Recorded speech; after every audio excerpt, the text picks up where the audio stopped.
Welcome to the Crosswind Approach podcast. I'm your host, Michael Baldree, CPA. This podcast is for nonprofit and mission-driven leaders who desire to lead with confidence while navigating uncertain conditions.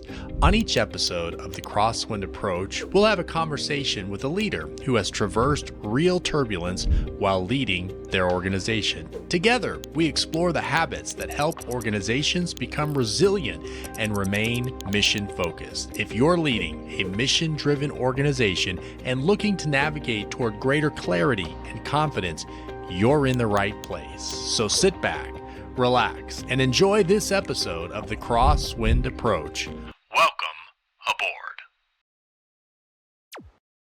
Welcome to the Crosswind Approach. I'm your host, Michael Baldree, founder of Crosswind CFO Advisory.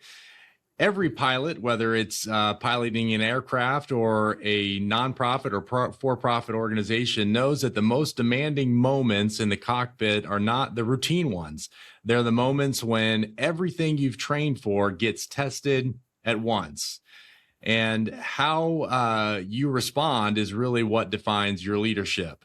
Today, we're diving into one of the most extraordinary aviation stories ever recorded, and then bringing the lessons from that story directly into the leadership challenges you face every day. Let's dive right into it.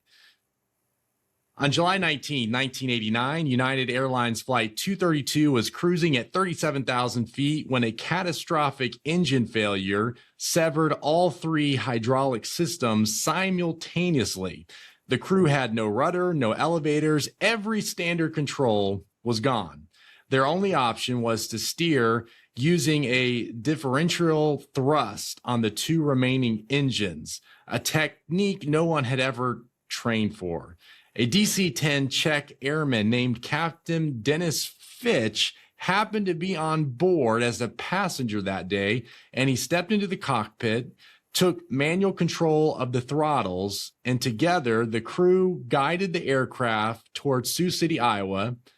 Engineers later said survival should have been nearly impossible, yet 184 people walked away alive. Incredible story from aviation. Nonprofit organizations face their own version of hydraulic failure. A major donor backs out. Cash runs dry. A board demands answers with no clear data in sight. The normal controls stop responding, and leaders must navigate forward with minimal visibility and real stakes. My guest today knows exactly what that feels like. Leon Blaylock has spent more than 35 years leading through turbulence across both for-profit and non-profit organizations. From 16 years at NCR to owning 3 Tim Horton franchises to leading a major turnaround as COO of a large heating and air company and building a thriving small business consulting practice, Leon has done it all.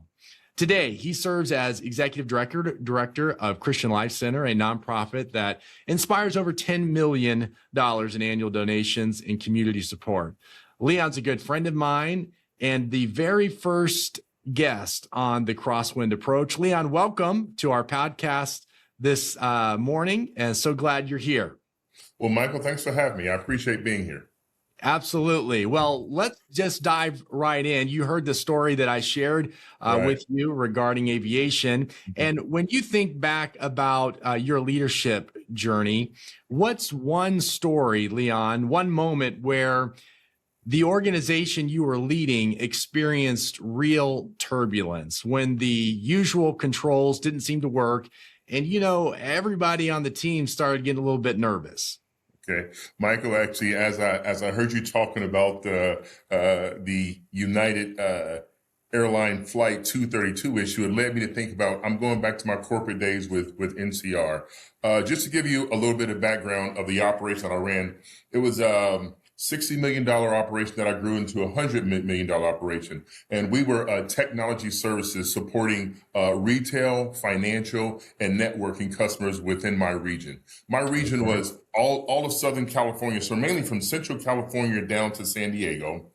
Wow. the state of Arizona, the state of Utah, then I had the entire South Pacific, Hawaii, Guam, American Samoa, Micronesia, Saipan. So that was a pretty big region. And with that region, with NCR, we had 13 of those regions around the country. So when I start listening to the United Airlines flight issue, it took me back to what we had, the issue that I dealt with. NCR, we were actually known we were the biggest ATM, automated teller machines producer in the world. Okay. We also do retail equipment, back office, as well as networking. But this issue happened in the financial space. Our ATMs are built out of Dundee, Scotland. Okay. We had delivered a new model throughout the entire United States because there was it was a time for replenishment for a lot of big banks. We had about 5,000 that we deployed throughout the United States. 900 of those, about 18%, was in my region. So I had the biggest number of those. Well, there were some periods where we had some issues where there were some fault errors showing consistently on those ATMs. And this had went on for maybe a couple of weeks. So it started to become a bigger issue, bigger concern. So what I did, because since I had a larger number, and some of the big banks that we supported were Wells Fargo, Chase Bank, Bank of Hawaii, First Hawaiian, a slew of mid-major banks, as well as credit unions. So there was started to become a little groundswell of concerns. So what I did, as we started doing our research, I went back to the engineers in Dundee, Scotland, and it was so serious. I flew them over to Southern California. We had to we had to peel back the onion on the issues. So once we did our research, it took like maybe 3 or 4 days, and we figured out what it was. Michael, it was a small piece, a small part that needed to be installed. So actually, what we did there, we actually, once I figured out the plan, I started communicating to a lot of my key customers within my region. But to get out in front of it, I started communicating with all my counterparts throughout the country, because there was probably another 4,100 deployed throughout the country. So we started to work that process. But not only was it a big issue within my region and the U.S., it started impacting headquarters, which is in Dayton. So we had to put a lot of plans in place that way. So that's sort of where we were at that point. So we started executing pretty hard there. So any more questions? Yeah. So, in that United Airlines story, if they hadn't come up with that, innovative solution, the results would have been catastrophic. If you wouldn't have been able to come up with this solution for the ATMs, what would have been the end result? Like, what would have been catastrophic in that scenario for you? Well, could have been a lot of disgruntled customers. Okay.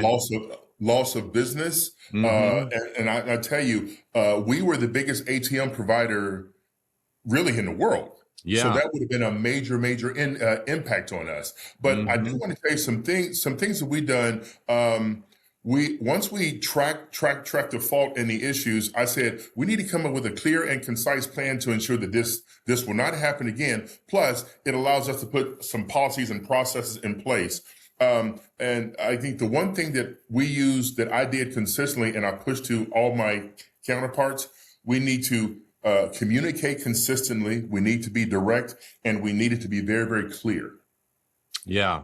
Because once you do that, our goal was to put Wells Fargo, JP Morgan Chase, Bank of Hawaii, First Hawaiian in my region. We had to put them at peace, knowing that we were on top of the issue. We understood what was going on, and there was consistent communication. And Michael, when I say consistent communication, I'm talking daily. Yeah. So me and sleep were not good friends during that period. Yeah. But what I'm saying is what's important is that I found is if you communicate consistently, clearly, and directly with your customers, and also lay out a plan and deliver on that plan. I do want to tell you what that did to us. It showed that we took responsibility for the issue, fully accountable, put a plan in place, delivered on it, corrected it, Not only did that really drove a lot of confidence from our customers, but there was another deployment of newer ATMs, and guess where they came first? Us, because they believed in Yeah. us, and there was confidence there. Just to give you an idea there. Yeah. Excellent. So in moments of crisis, communication requirements go way up. Way up. When you look at this situation with United crash, if those pilots could go back in time before that situation happened, they might have been able to identify early indicators that they recognized as warning signs that could have tipped them off. As you look back at this ATM crisis, if you could have gone back in time, were there any early indicators that were, perhaps serving as warning signs for you and your team, Leon? Yeah. Anytime that there's a fault of any kind of ATM or retail or network equipment, we have processes in place that sort of communicates us that we're showing consistent issues. Now, sometimes you have little faults in ATMs and it's no biggie. But with these, it was a big one because it was a larger number at one time or during a window of time, right? Now moving forward, as I look back, the things that we could have done and will do moving forward, we started having more huddles. We started looking at a lot of the equipment earlier, but the one thing that not only impacted financial, but also retail and networking, as we deployed new equipment and current equipment that's already installed running within our client sites, we're looking at the top 10 to 12, maybe top 10 to 15 models, and we actually track those models, track the activity, and it's more like monthly. It sounds like it's probably a little more engaged, but once we track that monthly, we can get out in front of it. Let's go back to in the worlds when where we have bosses. It's much better for us to know our business more so than our boss. If our boss knows our job better than we do, why do they need us, right? Yeah. So mainly we found that if we would have done that sooner, but now we're starting doing that moving forward. And we are actually, my understanding, we're still doing that today. So we look at key models. If there's issues, we get out in front of them early and we start talking through it to make sure we know the issue before anybody else would, and we can get out in front of it. So we're looking at the top 10 to 15 models with financial equipment, retail equipment, and networking equipment. So as we look back, because sometimes you have to look back in order to move forward. Yeah. Yeah. So really taking time with your team to kind of dissect the processes and the systems and kind of see if anything's malfunctioning now when things are going okay, to be able to step in and be able to troubleshoot and solve the problem when there's not yet a crisis. So that's a great point. Also, too, from a leadership and management perspective, if you get your whole team in play, when people have a chip in the game, everybody feels like they have some ownership there. Yeah. So that's been a big help too, because now they know what we know, and we are working together as a team. Yeah. So really inviting your team to give their contribution and to allow them a place to share their insights creates greater buy-in and gives them an opportunity to begin to do some of that dissecting as you've been talking about. Yes. Excellent. So Leon, as you look back at that situation or even other situations, moments of crisis in leaderships when you've navigated turbulence, every leader faces moments where visibility is limited. And so those pilots, were having to make decisions even though they couldn't see everything.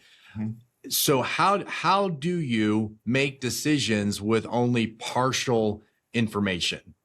Okay.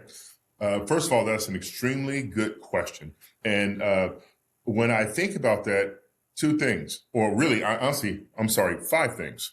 Okay. We want to look at the data. We want to look at the data that's in front of us. What we have, as you mentioned, is partial data. So the things that you have to rely on, my own experience, number one, or really essentially number two, then you have to build a strong network of people around you. That actually, the thing about it, I want to be surrounded by smart people. Yeah.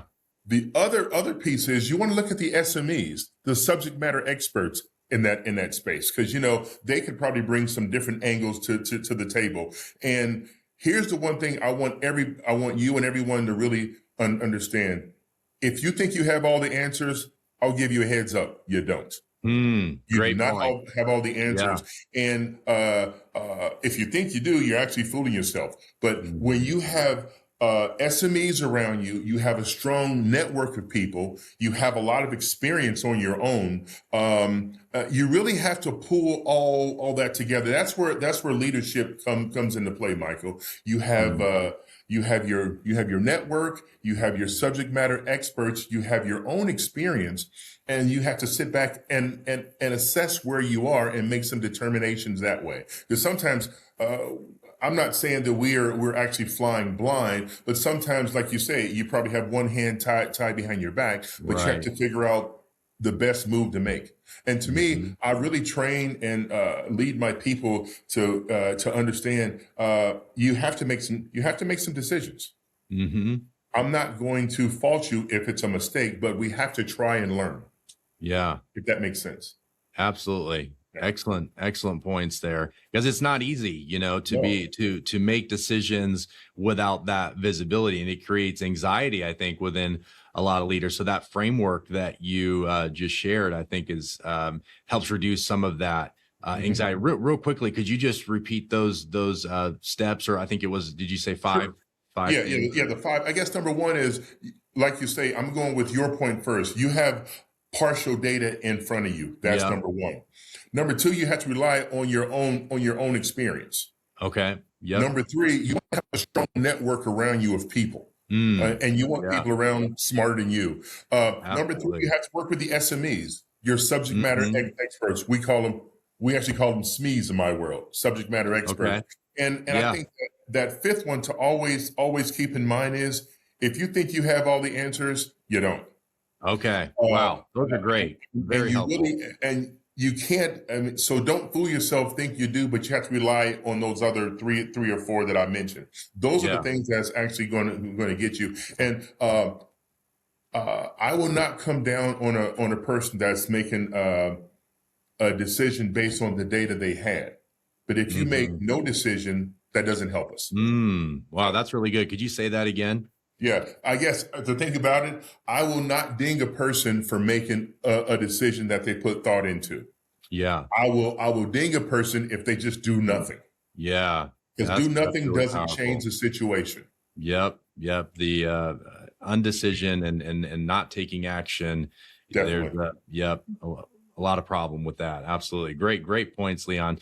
A question, we've talked a lot about communication needing that to really increase in moments of crisis, specifically from your experience in the nonprofit world as an executive director, and specifically with how it relates to boards in moments of crisis. How does communication need to change between the executive team and the board in those moments of crisis? Well, if you're working closely with the board, which in our environment we do, I make sure that the communication is clear and direct between myself and the senior pastor, as well as the board. And now, we have certain vehicles that we use from a communication perspective. It's called Basecamp, what we use in our environment. Okay. And there is a lot of direct communication that we can get guys to sort of weigh in on, and we don't all have to be in a meeting, but there's key people that I make sure that they are connected, they understand what's going on, because if tension is dropped and communication is strong and sharp, that makes life so much easier. The goal is, if you don't hear anything, and there's some blank spots, people are going to start filling in those blank spots. But if you direct directly and communicate clearly and consistently, everyone is always on the same page, and that makes it easier. Yeah. And that's and it's funny, coming out of the for-profit world to the non-profit world, I had to make some adjustments. Okay. But I think working with the board, and once you build those relationships, you understand how you need to communicate, when you need to communicate, and how often you need to communicate. Yeah. And everybody has on the team maybe different communicating needs, Right. and learning to understand what those are and that communicate in the right medium Yes. that they prefer, so that, like you said, there's high communication, because in moments of crisis, the last thing you want is low communication, because then we start wondering things, wondering if we're on the same page. You have to be on board with each other, and high communication is the way to do that. Right. And we have to be creative. Like we use Basecamp as one of our main vehicles of communication, but to ensure that there's coverage, once I send out a message, I go to my phone and text them and say, hey, check Basecamp. I want to be sure that sometimes over communicating is better than under communicating. Yeah. And I find with certain critical situations, sometimes that we are actually finding ourselves in, we have to communicate that way. Yeah. And that's been a big help to me, because that puts things at peace. When people are at peace and they have confidence with what's going on, life is a lot better. Absolutely. Great insights. As you're looking at when you've navigated these moments of crisis in both the for-profit and nonprofit worlds, have there been for your teams different practices or habits that you found that have kept your teams aligned and mentally focused, financially prepared, that alignment of your team during moments of crisis, so that you've weathered enough of these turbulent moments? What are one or two practices as a team that is important to be doing now as we prepare for the next crisis? Well, in my environment back in that corporate world with NCR, I had a large team. I had a 15-person leadership team. We had 350 plus technicians throughout my regions. So me and my leadership team, we met once a week, and we sort of talked about the things that are going on. And I always had a 15 or 20 minute portion of our meeting, just going through planning for things that are coming down the pike. And we go around the table and we sort of talk through things. The other step that I've done to go a little deeper, getting a little more into the weeds here, Michael, is I got involved with my leadership team. I got involved with their team. So I made time to talk with them as well. That was probably maybe quarterly, but we are all trying to think the same way. I don't want to burden us with meetings, but we have to talk about things to be sure that we are prepared. Plus, I also put some policies in place for us to think about electronically, sending out communications. Now, we have conference calls and meetings, but there's also, we have to use the medium of email communication as well, and we follow up on things. So I'm trying to be sure that we're always staying connected. And when and just think, when I mentioned the South Pacific, Hawaii, Guam, American Samoa, Micronesia, Saipan, I'm talking about time zones, 6 and 7 different time zones. Yeah. But I want to be sure that we're all connected, and essentially, I want to make sure everyone has a seat at the table. Excellent. Yeah, those disciplines and practices are important, because if we're doing those on a regular basis in moments where there's not a crisis, when a crisis arrives, we'll be able to navigate the turbulence in a very successful way. Hey, my last question for you, and this perhaps is the most relevant question for our listeners today. You have listeners right now who are executive directors, founders, CEOs of in both the nonprofit and for-profit space, and many of them are navigating some very turbulent, difficult situations. And so, if you could imagine you're one of those individuals right now, who's just in the midst of a chaotic storm, and they're not even sure what to do next, what's one piece of advice you would want them to hear today? I'm going to go back to the C word. We have to communicate. And we have to understand, and we have to listen, and we have to look at various components to, every business, be it for profit or nonprofit, they have critical levers, Michael. Whatever those critical levers are within your environment, you need to stay very well tuned to those. whatever those levers are. The world that I came from with NCR, we looked at SLAs, service level agreements, equipment down. You want to also listen to the customer side. We looked at the key levers. Every business that I've been in, when you look at the key levers, those are the things that I have to stay attuned with. Like in our environment now at our church, we have metrics. And we look at those metrics very, very hard because every ministry has their own dashboard.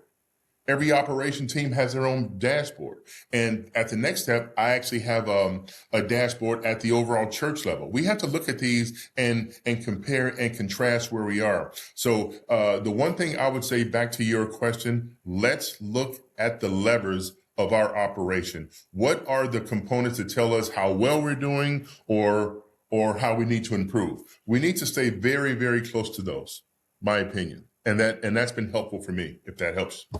Absolutely. Excellent insights. Thank you so much, Leon, for those insights and being our first guest on the Crosswind Approach. And before we close, here's this week's Crosswind Checklist for your organization. The 3 habits that leaders can use to strengthen financial stability within their organizations. Number 1 is you should create a rolling 90-day cash flow forecast so you always know your financial altitude.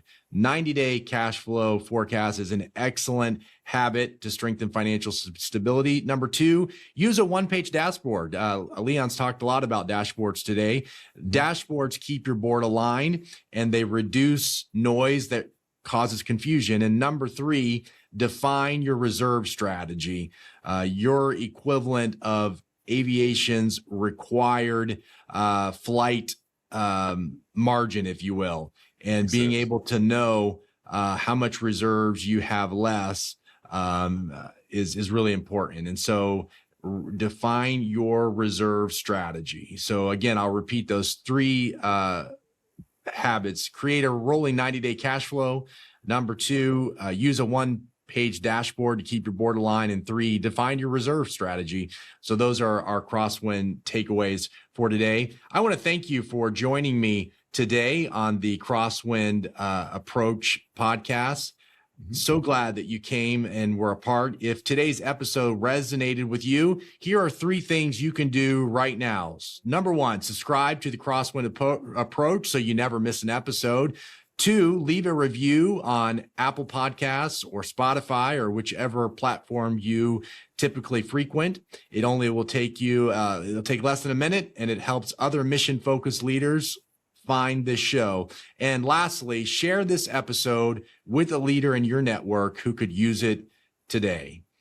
Have you navigated your own moment of organizational turbulence? I would love to hear your story. Reach out to me. I'd love to have you as a guest on the Crosswind Approach podcast. Find me on LinkedIn and let's connect. Well, ladies and gentlemen, we have reached our final destination this morning. Thank you for choosing the Crosswind Approach. Now go lead your mission with clarity, confidence, and courage. We'll see you on the next flight. Thank you for joining me on the Crosswind Approach. If today's conversation helped you think differently about leadership, financial clarity, or navigating uncertainty, I would encourage you to subscribe to the podcast and share this episode with another mission-driven leader. And if you'd like to learn more about my work as a CPA and fractional CFO supporting nonprofits and mission-focused organizations, you can connect with me on LinkedIn. You'll find the link in the show notes, and I'd love to continue the conversation there. Until next time, keep your instruments calibrated, your communication clear, and your mission moving forward.